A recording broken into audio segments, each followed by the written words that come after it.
Oi pessoal, tudo bem? Vamos continuar lendo Renúncia.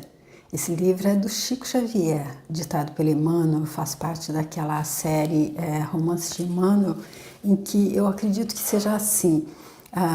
Deus enviou Jesus Cristo para nos ensinar qual é o caminho para voltar para Ele. Que Jesus Cristo disse, eu sou o caminho, a verdade e a vida. E aí ele, na bondade misericordiosa dele, mandou então também livros, muitos livros. E inclusive, especialmente esses que codificam o Consolador que Jesus Cristo prometeu, que é a doutrina espírita. E aí, esses livros eu acredito que fosse como se fossem a cereja do bolo, porque Jesus Cristo disse, tá bom, eu vou mostrar como que é, a gente codifica tudo de forma que todo mundo entenda como que é, que faz essa travessia entre luz e sombras, esquecidos de que somos seres infinitos, divinos, eternos, estando seres encarnados. E aí depois eu vou mandar também vários manuais de instrução, inclusive esses que contam histórias verídicas de quem já veio na frente, de quem já passou, e aí para as pessoas tomarem como exemplo, porque o sábio ele aprende sem precisar cair no buraco, ele aprende só vendo o outro errar, ele já captou ali, ó, por ali eu não vou. Não vai dar certo para mim. O inteligente precisa ir lá, cair e dizer, tá bom, então na próxima vez eu já não passo aqui, que eu sei que eu caio. E aquele que não está muito atento ainda, que não despertou, digamos, não aprende nem de uma forma nem de outra desta vez. Porém, tempo para aprender é o que não falta, tem a eternidade aí.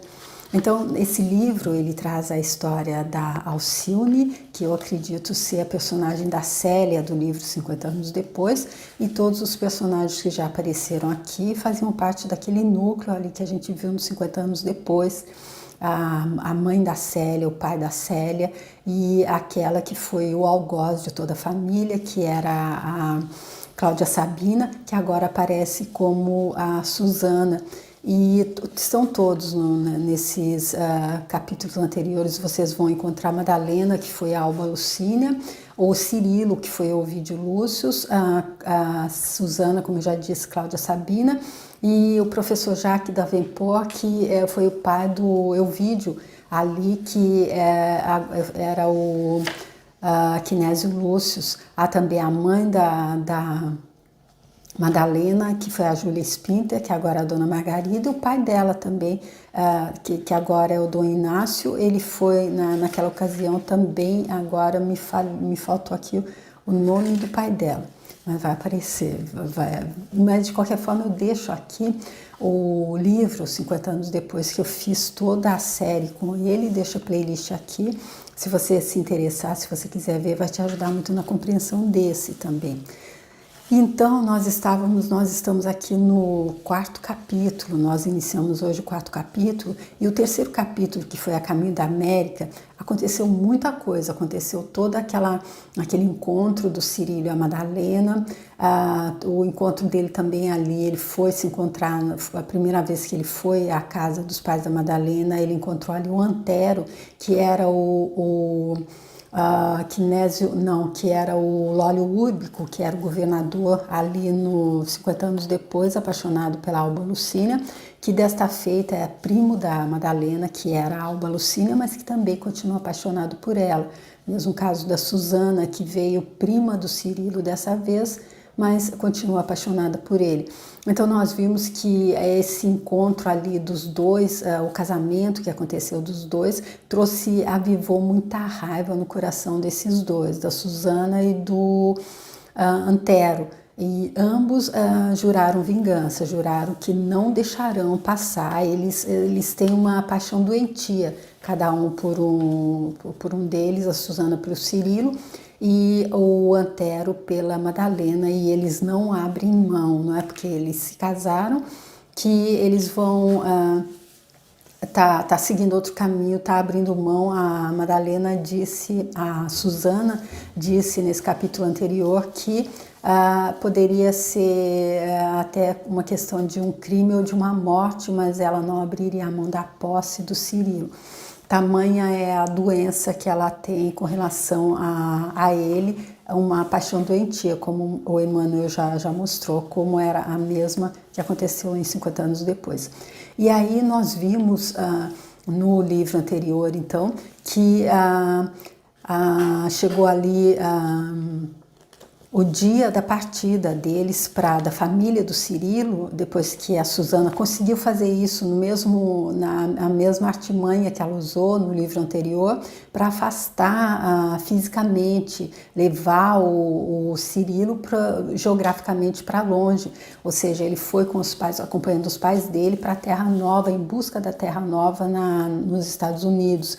E aí terminou ali quando ele se despediu então da Madalena, soube que ela estava grávida, e aí então terminou quando nós vimos ele ali já no navio partindo em busca das terras novas, e a mãe dele tentando consolá-lo ali, mas ele muito triste realmente.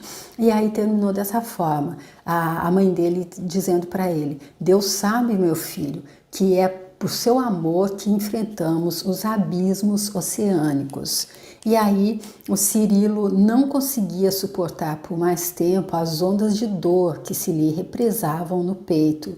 Afastando-se para um recanto escuro, onde sopravam as brisas favoráveis da noite, contemplou o céu estrelado e chorou amargamente.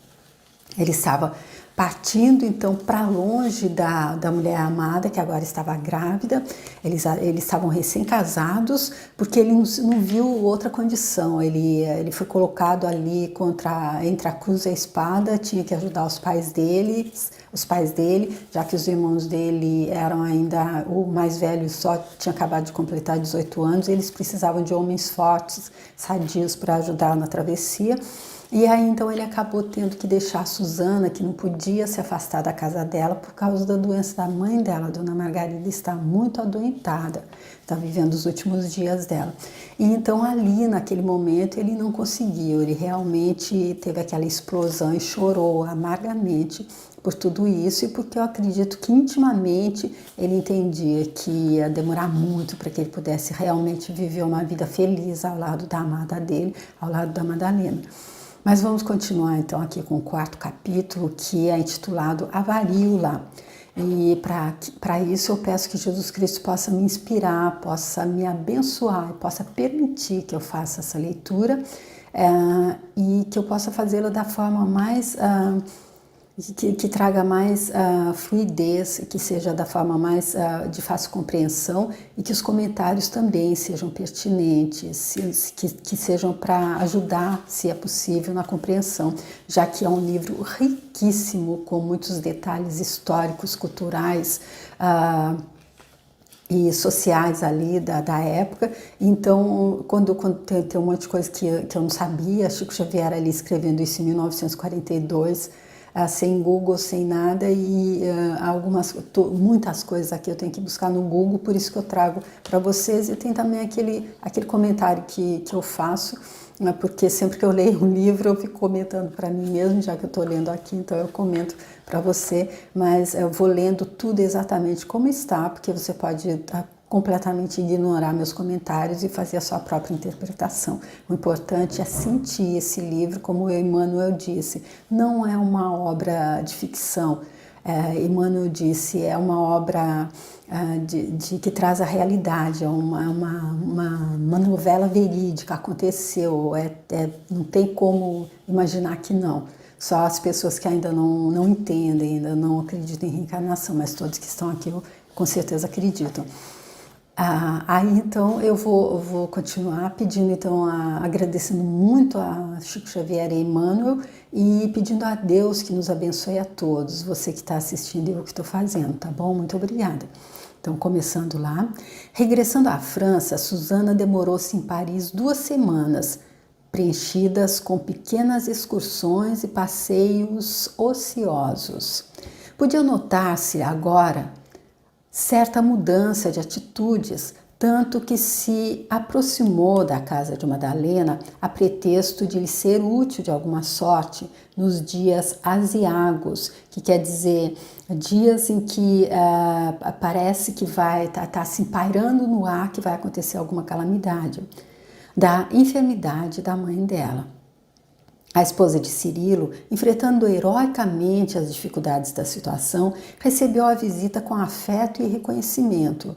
A filha de Jaque lhe satisfez as mínimas perguntas sobre o embarque, o navio, as disposições do companheiro.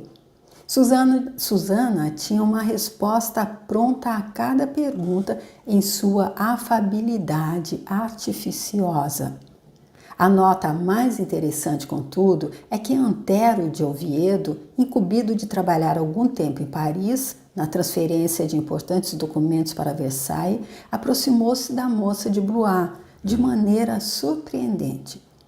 A própria prima notou com simpatia semelhante atração, encorajando-lhes os sentimentos afetivos, pois Madalena sempre se preocupava com a sorte do rapaz que crescera ao lado dela como irmão. À noite, saíam por vezes a sós, frequentando o teatro ou excursionando ao luar, sobre as águas do Sena. E aqui nós vimos, a gente vê então Susana, o encontro entre Susana e Antero. E eles eram casados uns 50 anos depois, mas era um casamento arranjado pelo imperador. E ela no final acabou matando-o, porque ele continuando vivo atrapalharia os planos dela de vingança. E aqui a Susana, acreditando que realmente possa haver algum interesse romântico entre os dois, porém a gente sabe que se os dois forem se associar, será dessa vez então para trabalharem juntos contra a felicidade dela, da Susana, da Madalena. A filha de Dom Inácio enganava-se, porém. Antero de Oviedo deleitava-se na companhia dela, porque Susana parecia possuir a chave que lhe abria o coração onusto, isso quer dizer cheio, carregado, de paixões secretas e violentas. Ele começou a conquistar-lhe o espírito, revelando suas inclinações pelo filho de Samuel Davenport. Ela começou a conquistar-lhe o espírito, revelando suas inclinações pelo filho de Samuel Davenport, discretamente sondando-lhe os pensamentos. Retribuindo essas provas de confiança, o rapaz iniciou igualmente suas palestras confidenciais, compreendendo que defrontava a primeira inimiga do venturoso casal. Na quinta noite de conversação solitária, entendiam-se francamente. Ambos estavam satisfeitos com o ensejo de um desabafo. Suas observações convergiam invariavelmente para os caprichos do destino. Antero teimava em afirmar que não conseguiria esquecer a prima, enquanto a jovem irlandesa confessava abertamente que não renunciaria aos seus propósitos e continuaria aguardando o ensejo de provar a Cirilo a intensidade do amor dela. Aquilo que a família Villamil apreciava como atenção entre os dois era um desvairamento sem limites, oriundo do ódio que ambos alimentavam.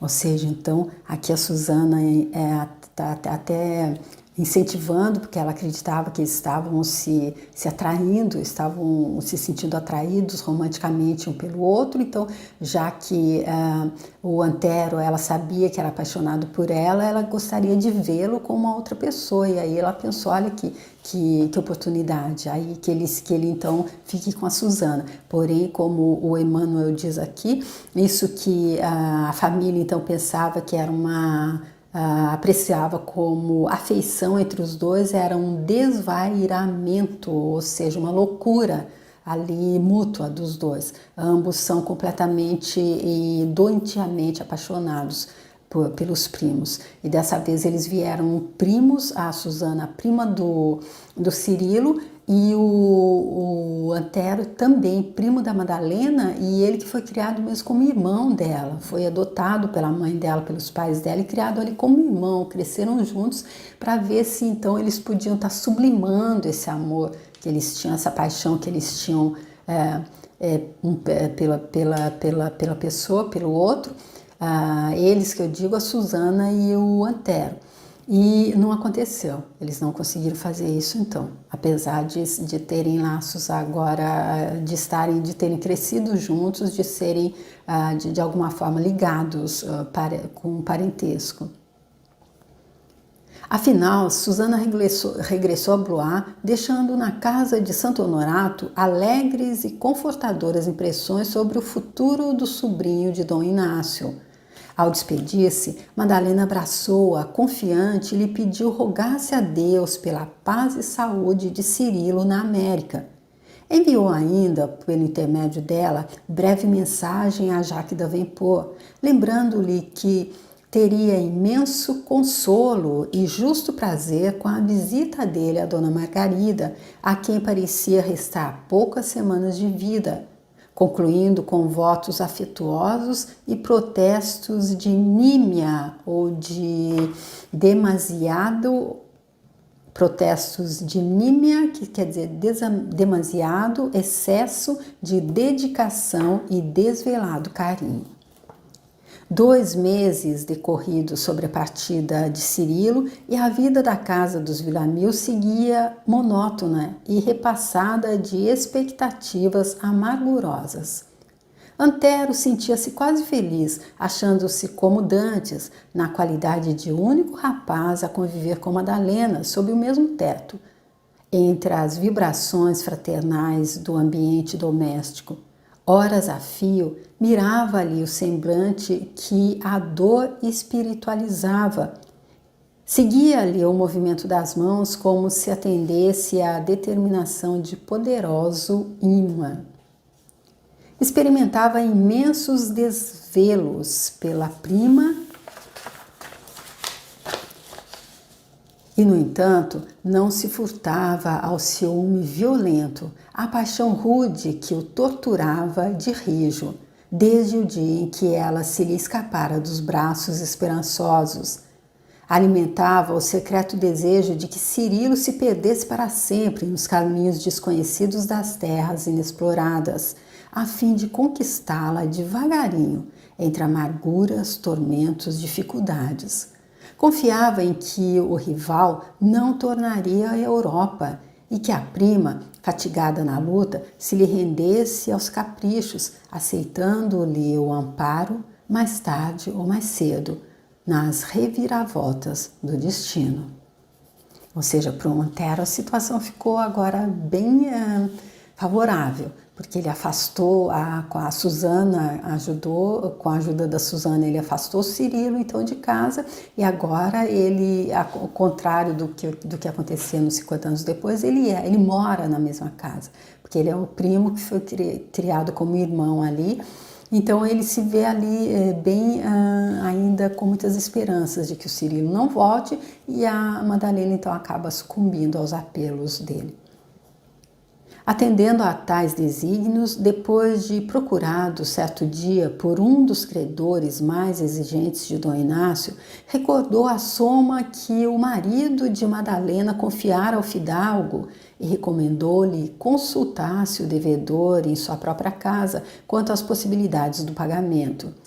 Ouvindo-lhe o parecer, o inflexível senhor de Audincourt, acho que é essa a pronúncia, dirigiu-se ao bairro de Santo Honorato, onde o antigo fidalgo lhe recebeu a visita em companhia da filha.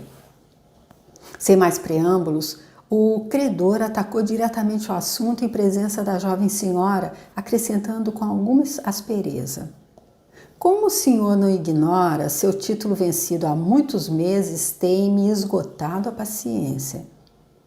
O tio de Antero corou, não somente em virtude da cobrança, como pelo modo por que era tratado naquela sala diante da filha, que ele desejava manter alheia às suas dificuldades e que acompanhava o desdobramento do assunto vexada e compungida. Compreendo a exigência, senhor Audincourt, retrucou o velho espanhol, perdendo o bom humor natural. No entanto, continuo em disponibilidade, aguardando apenas uma determinação de Sua Majestade para me serem pagos os devidos vencimentos. Sinto muito, tornou o credor, mas nada combinei com o soberano, e sim convosco. Não lhe podia emprestar dinheiro confiando em pessoas alheias. Confiei meus recursos à sua honra de fidalgo e não posso aceitar estes seus argumentos. Além do mais, espero as suas oportunidades há quanto tempo? A última frase, pronunciada em tom sarcástico, parou no ar enquanto Dom Inácio, confuso, buscava em vão um novo motivo para justificar-se. Muito pálida, reconhecendo a perturbação do genitor, Madalena interrogou com serenidade e nobreza. Qual é a importância do título? 8.000 francos, respondeu o visitante. E a jovem senhora, com a expressão confortada de quem se achava em condições de atender à dignidade tardia ferida, acrescentou: será razoável, meu pai, que o senhor resgate o título hoje mesmo. Entretanto, resmungou Dom Inácio indeciso, refletindo se devia aceitar o oferecimento da filha. E ela disse: Cirilo e eu teremos prazer em que o senhor se utilize dos nossos recursos. E aqui então a gente lembra que Cirilo, antes de partir, ele deixou então ali para o Dom Inácio 10.000 francos, que foi adiantado ali pelo padrinho dele, ao pai dele, como sendo parte da venda da casa.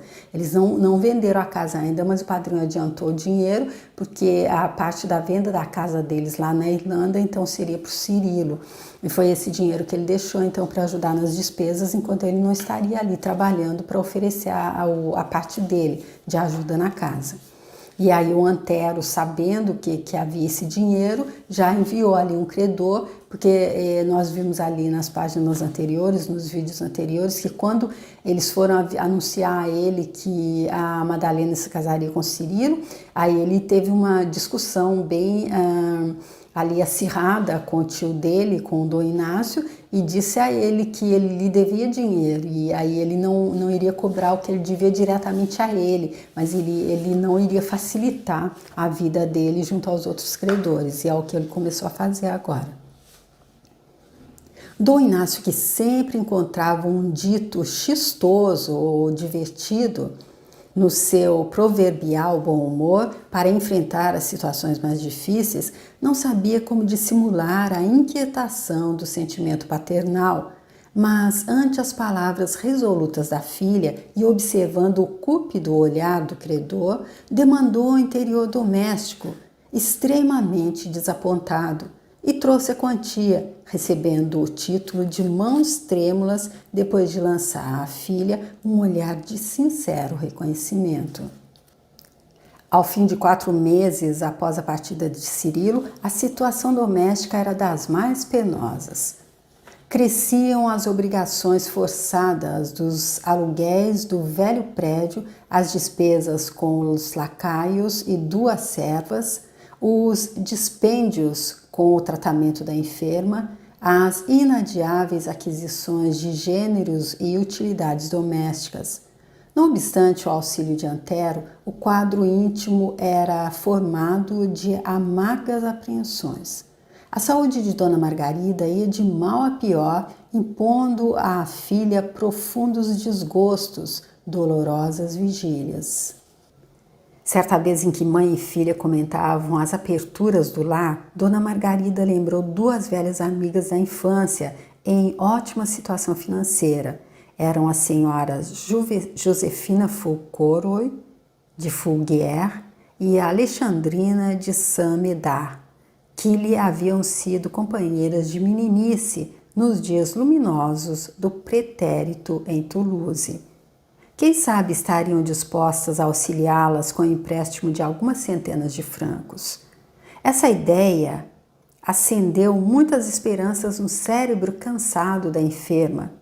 Certo, ouvir-lhe-iam o apelo, ajudando-a naquelas angustiosas circunstâncias com a desejável discrição.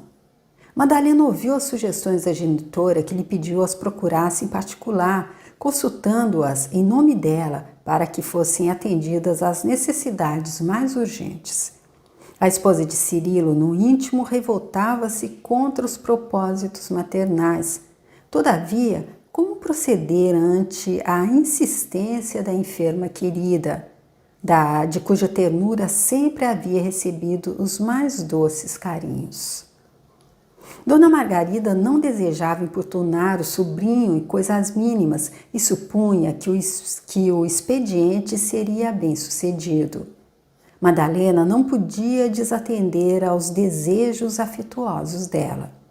Um dia pela manhã, demandou na rua das Nonediere e parou diante da abadia dos Celestinos, em cuja vizinhança se levantava a residência aristocrática de Madame Falguière, que a recebeu depois de largo movimento de criados arrogantes em face dos seus trajes modestos. Expôs humilhada e receosa o motivo da visita e, no entanto, as maneiras tímidas e sinceras não comoveram a dona da casa, que respondeu altivamente: lamento muito não poder servi-la, pois há de reconhecer que sua mãe é apenas minha conhecida de tempos remotos e não existe entre nós credenciais de intimidade que justifiquem qualquer apelo a meu marido em favor dela. Ah, sim, compreendo, murmurou Madalena, afogando as lágrimas no peito. Diga a Margarida, prosseguiu a velha dama com rigorosa austeridade, que se resigne com a situação. Quanto a mim, é preciso que ela saiba que, se fui bafejada por um casamento feliz, tenho uma vida repleta de grandes dissabores. Se os pobres padecem com as necessidades, os abastados sofrem muito mais com as obrigações. E depois de um olhar impiedoso e severo para com a visitante humilhada, acentuou: além disso, você está moça e não será difícil arrumar trabalho. Que quer, minha filha? São as contingências da sorte. Há muitas casas nobres à procura de governantas. A moça ruborizou-se. Não saberia dizer se a emoção lhe provinha da dignidade ofendida, se da extrema vergonha que lhe cobriu o coração. Quis lançar-lhe em rosto a repugnância que a descaridosa atitude dela lhe causava, mas limitou-se a responder: de qualquer modo, senhora, minha mãe e eu lhe ficamos reconhecidas. Deus permita que nunca venha a experimentar nossa angústia. Ou seja, aqui a Madalena fez das tripas do coração para não responder à altura de todo o desprezo que ela recebeu ali, não é? Dessa primeira visitante, da primeira amiga ali da mãe dela, e que diz para dizer para a mãe dela que não, elas não eram tão amigas assim, para que ela viesse a pedir alguma coisa para o marido dela para servir, para ajudá-las. E não se contentando, ainda diz a Madalena que ela deveria ir trabalhar. E aí ela então consegue ali dissimular toda aquela tristeza dela, segurar o choro e dizer: Deus permita que nunca venha a experimentar nossa angústia. A senhora Falguière esboçou um sorriso intraduzível e Madalena saiu, tomada de repulsa, quase em desesperação. Em plena rua, enxugou as lágrimas e refletiu se deveria procurar a senhora de Saint-Médard à vista do insucesso da primeira tentativa. Experimentou sincero desejo de furtar-se à nova humilhação, mas recordou as lágrimas da mãezinha doente, quando rememorava os antigos tempos de alegria com as inovidáveis companheiras de infância em Toulouse. Dona Margarida estava tão confiada na afeição sincera delas que a esposa de Cirilo considerou praticar uma falta se deixasse de ir até o fim. Mergulhada em profundas cismas, concluiu que tudo deveria fazer por amor à genitora. Possivelmente a outra amiga seria mais condescendente e razoável. Nessa esperança, procurou outra casa elegante nas proximidades do mesmo local. Anunciada por lacaios solícitos, foi recebida numa antessala luxuosa por velha senhora, que, pelos modos, parecia mais rígida e protocolar que a primeira.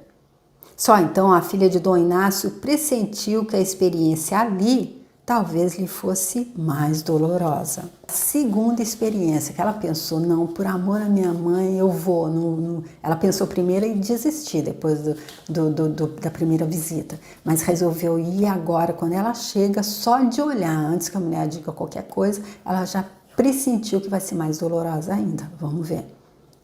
No seu natural acanhamento, expôs o motivo da visita, mas a senhora de Samedá, fixando-a com estranheza, falou com ar escarninho. Ah, recordo-me sim, você é Madalena, pois não? Para servi-la, minha senhora. Você já leu, porventura, uns versos de Cir de La Fontaine? E o Emmanuel deixa uma nota que é: as fábulas de La Fontaine, em seu conjunto, surgiram entre 1668 e 1693. Mas, como trabalhos isolados, algumas já eram conhecidas em Paris no ano de 1663, que assinalou justamente a entrada do poeta para a academia. Essa nota é do Emmanuel. Então a gente sabe que ela está falando aqui de um poeta francês, que entrou até para a academia. Então ela diz: você já leu porventura uns versos do La Fontaine sobre a cigarra e a formiga? Madalena estranhou a pergunta, mas a ingenuidade de quem repousa com boa fé, guardando no coração sinceridade cristalina, retrucou sem a menor preocupação. Sim, mas que deseja dizer com isso? Pois diga a dona Margarida, continuou a senhora de Samedá, com profunda ironia, que ela e Dom Inácio muito cantaram em Granada e que é justo dançarem agora em Paris. Ou seja, a gente sabe que a fábula aqui desse poeta é aquela da cigarra e da formiga, que a cigarra então ficou cantando e a formiga trabalhando. E aí quando veio o inverno, ela foi procurar então ajuda. E então aqui ela fazendo referência, dizendo então que lá nos velhos tempos, quando eles estavam em Granada, na Espanha, onde a Madalena nasceu, então eles muito aproveitaram, eles não trabalharam de acordo com o que ela está dizendo aqui, e agora então eles devem dançar em Paris conforme a música que está sendo tocada para eles, que é agora da falta que ela está sentindo. E aí então vamos ver. Madalena ficou lívida. Na primeira porta encontrara fria altivez, na segunda escárnio cruel. Contemplou a interlocutora com o pranto a lhe saltar dos olhos e exclamou: passe bem, senhora. Desceu a escada à pressa com as ideias em torvelinho, atravessou o jardim e viu-se em plena rua, mas sem se deter na observação de coisa alguma. As lágrimas molhavam-lhe o rosto, ao passo que em seu coração furiosa tempestade de revolta abafava-lhe os sentimentos. Percorria ruas e praças a pé, automaticamente, engolfada na repulsa que lhe dominava o espírito. Na imaginação exacerbada, via a velha genitora quase agonizante a confiar nas afeições falazes, e o pai decrépito, sem energia para defender o lar da ironia dos ingratos. Se suas lágrimas eram de amargura, originavam-se muito mais na humilhação dos melindres filiais. Então ela estava amargurada ali pelos pais dela, porque ela não acreditava que os pais dela pudessem ser tão assim tratados daquela forma por essa mulher, não é? Dizer que eles agora deveriam pagar pelo que eles fizeram no passado. Ao dobrar uma esquina, porém, num recanto solitário, deparou-se-lhe um nicho de tradicional devoção popular que lhe chamou a atenção inexplicavelmente. Sentiu súbita necessidade de orar de maneira a afugentar os pensamentos de revolta e amargor. Encaminhou-se ao oratório da fé pública e viu a imagem de Jesus crucificado, simples, sem adornos, apenas encimadas por minúsculo texto de madeira que resguardava a obra de arte das intempéries. Resguardado por um minúsculo teto de madeira que resguardava a obra de arte das intempéries. Contemplou elevada como nunca a relíquia do povo e orou, através do véu de lágrimas, pelas chagas sangrentas e pela coroa de espinhos que pendia da fronte dilacerada.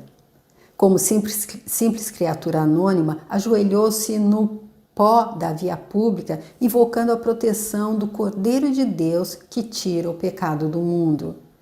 Nesse momento em que se humilhava, a qual jamais fizera em ato de contrição religiosa, a filha de Dom Inácio experimentou uma sensação de consolo que jamais conhecera em tempo algum. Dir-se-ia que a alma sofredora dela assinalava a presença de um anjo invisível aos olhos mortais, a passar-lhe as mãos pela fronte com suavidade cariciosa. Doces emoções da maternidade elevaram-se-lhe do coração ao cérebro. A consciência parecia dilatada a uma esfera de compreensão divina. Ao bafejo da energia desconhecida, chegava a conclusões rápidas e profundas. A dor não mais a humilhava, antes lhe engrandecia o coração. Olha aqui, gente, fazendo uma pausa para dizer então que ela sentiu ali a presença de um anjo e que ela está grávida e que a nossa Alcione, que apareceu ali no primeiro capítulo, ainda antes de se reencarnar, a gente sabe que ela teve ali a autorização para se reencarnar e que ela vai fazer parte então desse núcleo também. Então eu acredito que ela esteja então ali grávida da Alcione. E Alcione, que era a Célia dos 50 anos depois, foi mostrada ali naquele livro pelo Emmanuel como sendo um anjo, o anjo vestindo um corpo carnal. E nós vimos o tamanho da luz dela, né, na primeira aparição que ela teve ali antes de se reencarnar. Então agora, assim que ela já chegou ali, ela já estava ali, se a mãe dela já está grávida, e então, mas ela sentiu então o bafejo das energias desconhecidas, ela chegava a conclusões rápidas e profundas. A dor não mais a humilhava, antes lhe engrandecia o coração. Sentia algo semelhante a uma voz falando-lhe no imo da alma em vibrações de suave mistério. Teve a impressão indefinível de que alguém lhe tomava o braço com afagos brandos, convidando-a a erguer-se. Nunca soubera pensar em Cristo como naquela hora inesquecível. Em poucos momentos, os olhos estavam enxutos. Olha o que faz uma oração.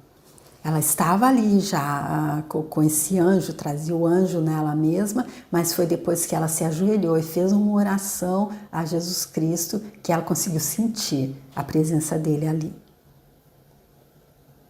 O profundo e carinhoso nome da mãe ressoava ali no peito como uma incompreensível e sublime esperança.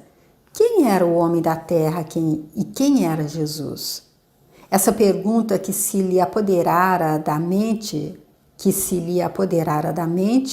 como se fora sugerida por alguém de plano mais alto, proporcionava-lhe infinita consolação à alma ferida. As angústias do dia se desvaneceram como incidente fugaz. Os algozes do Cristo deviam ter sido muito mais cruéis que as senhoras de Falguier e Saint-Médard, que não passavam, aliás, a ajuizar, por sua conduta, de duas mulheres ignorantes e orgulhosas a abusarem das possibilidades do mundo. E que era a mágoa dela comparada à do mestre que se imolara pelos pecadores. Então aqui quando a gente compara qualquer sofrimento que a gente esteja passando como uma ofensa, agora essa que ela recebeu ali e que ela trouxe para o pessoal, se a gente compara ao que Jesus Cristo passou por nós, não é? E se a gente vê qual foi a atitude dele, se ele ficou ali se sentindo ofendido ou se ele continuou mostrando como é que deveria se agir. Ela não precisava levar aquilo para o pessoal também, porque a pessoa dá aquilo que ela está cheia de. E as duas mulheres ali que ela visitou, as senhoras ali de Falguier e Samedar, elas estavam cheias então de muita... a primeira não disse que se os pobres têm falta de coisas materiais, elas passam também por muitos dissabores, e a segunda já mostrando que ela estava ali julgando eles e que enquanto estava lá em Granada, ela estava ali observando que eles não trabalhavam, ela estava cuidando da vida deles, e que aquela coisa do julgamento, viu, vocês fizeram isso, agora bem feito, pague. Então é aquela coisa de que se eu estou carregando uma xícara de café e alguém esbarra em mim, vai derramar café. Por quê? Porque é de café que a xícara está cheia. Então cada um, quando alguém esbarra nele, entre aspas, vai derramar aquilo que está cheio. E elas derramaram toda essa falta de empatia, toda essa falta de pensar no próximo, mas não é que fosse diretamente dirigida a Madalena ou a mãe dela, a dona Margarida, não, eu acredito que seja qualquer pessoa que chegasse fazendo o mesmo pedido. A dona Margarida era amiga delas da infância, e imagina, elas trataram desse jeito exatamente porque é isso que elas podiam dar. Ninguém dá aquilo que não está cheio. A gente só dá aquilo que a gente tem em nós, é desse jeito que a coisa acontece. E é por isso que muitas vezes não vale a pena, muitas vezes eu acredito que sempre, não vale a pena que a nossa resposta seja tomando aquilo para a gente, tomando aquilo como pessoal. Sofria muito naquela hora em retribuição aos carinhos e dedicações materiais, mas Jesus aceitara o madeiro por amor aos bons e aos maus, aos justos e aos injustos. Beijou então comovidamente a pequena cruz e encaminhou-se para casa, sentindo-se amparada por uma força invisível que jamais conseguira definir. Então, aqui nós vimos como que termina aqui então essa primeira parte do 4º capítulo, em que elas ali passando por muita carência financeira, então a dona Margarida pede a Madalena que vá procurar pelas amigas dela que a recebem da forma que ela menos pensou que fosse possível, o que a deixa muito abalada, porque ela traz para o pessoal. E aí então a gente vê a primeira atuação da Alcione, que antes mesmo de nascer, ainda ali no ventre da mãe, depois da prece que ela fez ali a Jesus Cristo, ela vem e traz aquele bálsamo, aquela força que ela necessitava para ela entender, não foi comigo, e o que mais eu preciso fazer nesse caso é perdoar. Perdoar, que aí com certeza eu vou conseguir sair lá na frente vitoriosa. E aí vamos ver como é que ela vai contar, então, a mãe, se ela vai contar tudo que aconteceu, ou se ela vai, como é que ela vai fazer para explicar a dona Margarida que ela não conseguiu dinheiro emprestado. Mas vamos deixar isso para o próximo vídeo, e eu espero que você tenha gostado a primeira parte desse 4º capítulo, e se você gostou e quiser compartilhar, curtir, comentar, eu agradeço muito. Se você quiser entrar lá no meu canal para ver os outros livros do Chico, ou qualquer um dos outros livros que eu tenho lá, tem vários. Se você quiser aproveitar para também se inscrever lá, eu também te agradeço. E até o próximo vídeo. Tchau!